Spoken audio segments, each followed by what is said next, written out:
오늘 우리에게 허락하신 말씀은 창세기 3장 14절에서 24절 말씀인데요. 저희는 14절에서 21절까지 읽겠습니다. 창세기 3장 14절에서 21절입니다.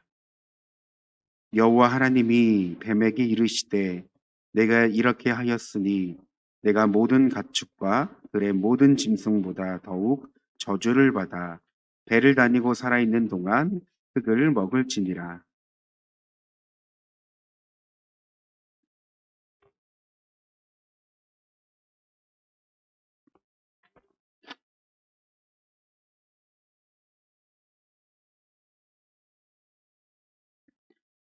또 여자에게 이르시되 내가 내게 임신하는 고통을 크게 더하리니 내가 수고하고 자식을 낳을 것이며 너는 남편을 원하고 남편은 너를 다스릴 것이니라 짓고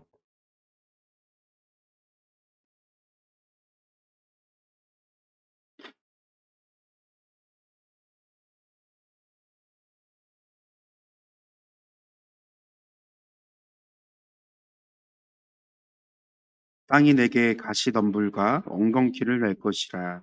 내가 먹은 것은 밭의 채소인즉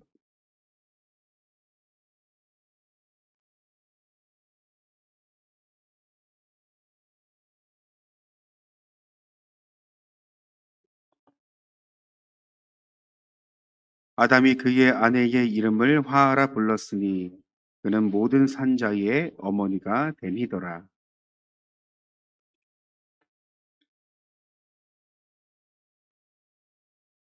아멘. 여러분, 우리의 인생을 돌아보면 한 가지 분명한 사실을 알게 됩니다. 모든 일에는 시작과 끝이 있다는 것이죠. 그런데 여러분, 이 시작과 끝의 질서가 우연일까요? 아니면 하나님께서 만드신 만물의 질서일까요? 오늘 우리가 읽은 창세기 3장은 이 질문에 대해 명확하게 그 해답을 제시합니다. 어제 우리는 창세기 3장 1절에서 14절의 본문을 봤습니다. 여러분, 이 본문은 죄의 시작을 보여주는 본문입니다. 그리고 오늘 저희가 읽은 본문은요, 14절부터 24절, 그러니까 21절은요, 죄의 결과를 보여주는 본문이라 할 수 있습니다. 저는 이 본문을 시작하기 전에 죄란 무엇인가에 대해서 여러분과 함께 좀 정리를 하고 넘어갔으면 합니다. 여러분, 죄란 무엇일까요? 우리는 흔히 이런 생각을 합니다. 내가 이런 행동을 해서 죄를 지었다. 내가 이런 잘못된 마음을 품어서 죄인이다. 보통 우리는 삶의 열매를 보고 이것이 죄다. 나는 이런 죄를 지었으니까 죄인이다. 이런 생각을 합니다. 그러나 성경이 말하는 죄는 그보다 훨씬 깊은 차원의 문제라고 말하죠. 여러분, 죄는 히브리어로 하타트라고 합니다. 뜻은 관역을 마치지 못하다, 빗나가다라는 뜻입니다. 즉, 죄는 어떤 행동의 문제가 아니라 하나님을 벗어난 상태, 이것이 죄다라고 성경은 선언합니다. 그래서 죄의 본질은 피조물이 조물주 없이 살 수 있다는 마음, 내가 내 인생의 주인이 될 수 있다고 믿는 것, 그러니까 하나님을 떠난 모든 상태를 죄라고 합니다. 여러분, 아담과 하와가 선악과를 따먹은 것은 단순히 하나님의 말씀을 어기는 수준이 아니었습니다. 성경을 보면요, 그 이면에는 하나님과 같이 되겠다는 마음. 그러니까 하나님 없이 충분하다. 나는 하나님 없이 잘 살 수 있다라는 마음이 있었다는 겁니다. 그래서 성경은 말합니다. 인간이 죄를 지어서 죄인이 아니라 이미 하나님을 떠난 존재이기 때문에 죄를 짓는다. 그래서 여러분, 죄에 대한 개념은 매우 중요합니다. 왜냐하면 죄가 곧 우리의 존재이기 때문입니다. 여러분, 그래야만 이 복음이 왜 은혜인지를 정확하게 알 수 있습니다. 내가 누구인지, 나의 존재가 어떻게 구원을 받았는지, 죄에 대한 정리가 우리 가운데 있어야지만 하나님께서 우리를 얼마나 사랑하시는지, 그래서 이 땅 가운데 예수님을 보내사 우리를 어떻게 구원하셨는지의 이 복음이 우리 가운데 실제가 된다는 것이죠. 여러분, 만약에 우리 안에 이 복음이 잘 정리되지 않는다면 복음은 늘 피상적으로만 들어지고 믿게 될 것입니다. 그래서 우리는 늘 기도해야 됩니다. 하나님, 지혜와 계시의 영인 성령께서 먼저는 하나님이 누구인지를 알게 하옵소서. 그리고 더 나아가 내가 누구인지를 깨닫게 하옵소서. 여러분, 인간은 스스로 자신을 규정할 수 없습니다. 어떤 학문도, 어떤 지혜와 지식도 인간을 규정할 수 없습니다. 그것이 인간의 한계이며 피조물이라는 분명한 증거입니다. 여러분, 한치 앞을 알 수 없는 무지한 우리가 어찌 우리의 인생의 주인이라고 말할 수 있습니까? 그래서 깨달음은 노력의 결과가 아니라 은혜의 결과입니다. 하나님께서 내가 누구인지를 정확하게 깨닫게 하시는 것, 이것이 바로 은혜라는 사실이죠. 사랑하는 성도 여러분, 성령의 종회마심 아래 우리의 존재를 깊이 깨달을 수 있는 저와 여러분이 되길 소망합니다. 이제 본문으로 들어갑니다. 여러분, 어제 본문을 통해 죄의 시작을 살펴보았습니다. 그리고 오늘은 이 죄의 결과를 보게 됩니다. 14절 말씀 함께 읽고 싶은데요. 우리 14절 말씀 다 함께 읽겠습니다. 여호와 하나님이 뱀에게 이르시되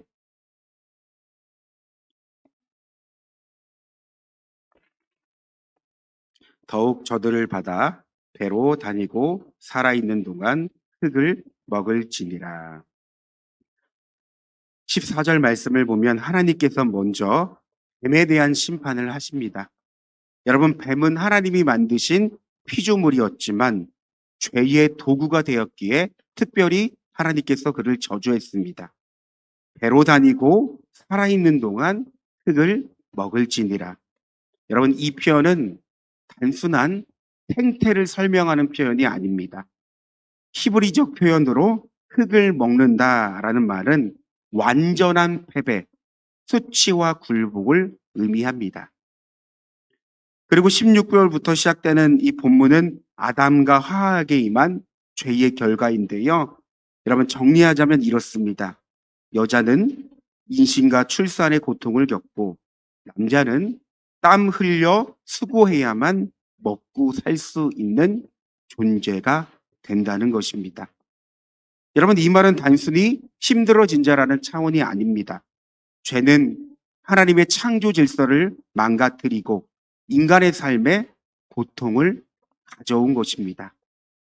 나아가 3장 전체를 적용했을 때 죄의 결과는 결국 모든 관계의 단절이었습니다. 이것이 죄가 불러온 결말입니다. 관계의 단절. 인간은 하나님과의 관계가 끊어졌고 두려움 속에서 살게 되었습니다. 또한 자신과 자신과의 관계가 깨져 수치심을 느꼈고, 또한 인간과 인간과의 관계가 무너져 서로 비난하고 책임을 전가합니다. 이것이 3장 이 내용을 정리한 내용입니다. 또한 보면 땅이 저주를 받아 이 자연과의 관계도 깨졌습니다. 그러니까 정리하자면 죄는 반드시 관계를 끊어놓습니다. 여러분, 우리의 삶도 마찬가지입니다. 죄로 인한 결과는 관계가 깨져 있고 반복되는 두려움과 불안, 수치와 자기정죄가 있습니다. 또한 끝없는 경쟁과 책임 전가도 있습니다. 우리가 잘 생각해 보면 이 모든 것의 뿌리는 결국 하나님을 떠난 인간의 상태라는 것을 발견하게 됩니다. 그런데 여러분, 이 창세기 3장은요, 죄의 시작과 죄의 결말, 죄의 끝을 알리는 본문이지만 사실 놀랍게도 죄가 시작한 그 자리에서 하나님의 구원을 선언하고 있다는 것을 우리는 알 수 있습니다. 여러분 15절 말씀이 있는데요. 15절 말씀도 우리 함께 읽고 싶습니다. 우리 읽겠습니다. 내가 너로 여자와 원수가 되게 하고 내 후손도 여자의 후손과 원수가 되게 하리니 너는 그의 발꿈치를 상하게 할 것이니라 하시고, 이 말씀은 원시 복음이라고 하죠. 무엇입니까? 성경 전체에서 가장 처음으로 예수 그리스도의 구원을 예표한 말씀이다 라고 해서 전통적으로 원시 복음이다 라고 불립니다. 여러분, 여기서 말하는 여자의 후손은 장차 이 땅에 오실 예수 그리스도를 의미합니다. 사탄은 인간을 죄로 무너뜨렸지만 하나님은 이 죄의 자리에서 이렇게 선언합니다. 너는 인간을 무너뜨렸지만 여자의 후손이 너희의 머리를 상하게 할 것입니다. 상하게 할 것이다. 이 다시 말해 죄로 인하여 사탄의 승리처럼 보였던 그 순간이 하나님의 구원 계획이 시작되는 순간이었습니다. 그리고 하나님은 이 선언 이후 21절에 아담과 하와에게 가죽 옷을 입힌 것을 보게 됩니다. 여러분 생각해 보면요. 이 아담과 하와는 자신들의 수치를 가리기 위해 무화과 나무 잎으로 만든 옷을 입었습니다. 그러나 하나님은 이것을 그대로 내버려 두지 않았죠. 21절에 이렇게 기록합니다. 여호와 하나님이 아담과 그의 아내를 위하여 가죽옷을 지어 입히시니라. 그러니까 아담과 하와는 자신들의 수치를 가리기 위해 자신들이 직접 옷을 입었지만 하나님은 그들에게 새로운 이 가죽옷을 입히십니다. 여러분 이것은 의미하는 바가 있는데요. 이렇게 우리가 해석하는 것이 건강한 해석입니다. 죄의 문제는 인간이 만든 해결책, 인간이 만든 해결책이 아니라 하나님이 준비하신 구원의 방식만이 이 죄의 문제를 해결할 수 있다. 이렇게 우리는 이 본문을 건강하게 이해할 수 있겠죠. 그래서 여러분, 무화과 나무 잎이 인간의 노력이라면 가죽옷은 하나님의 은혜입니다. 그리고 이 사실은 동일하게 우리의 삶에도 적용이 됩니다. 여러분, 우리는 살아가면서 각자 나름의 무화과 나무 잎을 만들어 입고 살아가죠. 누군가는 열심으로 일함으로써 자신의 가치를 증명하려 하고, 누군가는 사람들의 칭찬과 인정으로 자신의 부족함을 채우려고 합니다. 물론 여러분, 우리의 열심과 노력 자체가 결코 잘못되었다는 것이 아닙니다. 하나님은 성실하게 살아가는 그 사람을 귀하게 여깁니다. 그러나 문제는 그 열심과 노력이 우리의 수치를 가리신 옷이 될 때입니다. 여러분, 하나님은 우리가 무화과 나무 잎을 붙들고 애쓰며 살아가기를 원하시지 않습니다. 하나님께서 지어주신 예수 그리스도의 옷을 입고 자유하게 살아가기를 원하시는 분입니다. 더 잘 보이고, 더 나아 보이고, 더 완벽하게 보이는 삶이 아니라 예수 그리스도 안에서 이미 용납받았다는 사실을 인정하고 그 은혜 안에서 자신의 존재를 받아들이고 자신의 존재를 사랑할 수 있는 삶, 더 나아가 주님으로 인해 자족할 수 있는 삶을 기뻐하십니다. 그래서 여러분, 우리의 삶은 더 잘 살아야 돼 아니라 이미 입혀진 은혜를 믿고 누리는 것이 우리 신앙의 목적에 있다는 것입니다. 여러분 기억하십시오. 하나님, 우리는 이렇게 기도하죠. 이렇게 하나님께 은혜를 구합니다. 하나님, 내 삶에 좀 은혜를 부어주세요. 이런 나의 삶의 문제에, 이런 어려운 가운데 하나님의 은혜가 꼭 필요합니다. 맞습니다. 맞는 말입니다. 그런데 여러분, 우리가 성경을 깊이 묵상하다 보면 은혜는 이미 우리가 창세전, 하나님께서 우리를 지으시기 전, 이미 창세전 우리에게 예정하신 하나님의 우리에게 주시는 그 복입니다. 그러니까 이미 은혜는 우리 가운데 있습니다. 사실 그 은혜를 우리가 깨닫지 못하는 것뿐이지 이미 하나님은 예수 그리스도 안에서 우리를 은혜의 삶으로 초청하셨고 그 은혜를 누리며 살아가도록 우리의 인생을 허락하셨습니다. 하나님 은혜 주세요가 아니라 하나님께서 이미 나에게 허락하신 은혜를 내가 깨달을 수 있는 은혜를 발견하게 하소서.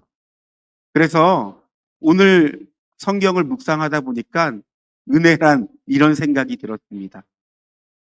마치 하나님께서 우리 가운데, 우리 인생 가운데 보물을 숨기시고 우리가 그 보물을 찾게 하는 것처럼 발견하게 하시고 깨닫게 하는 것이 이 은혜가 아닐까, 이런 생각을 하게 되었습니다. 사랑하는 성도 여러분,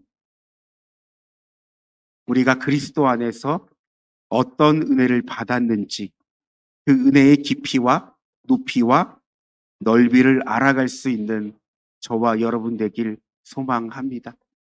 성경이 우리에게 말하는 것, 하나님께서 우리에게 계시한 이 은혜를 더욱더 깨달아 알 수 있는 저와 여러분 되길 소망합니다. 우리 함께 기도하겠는데요. 첫째, 하나님의 은혜를 누리는 삶이 되게 하소서. 두 번째, 예수 그리스도의 옷을 입은 우리의 존재를 더욱 사랑하게 하소서. 여러분 이 시간 주님의 이름을 한번 부르고 다 함께 기도하겠습니다. 주여, 사랑과 은혜가 충만하신 하나님 감사합니다.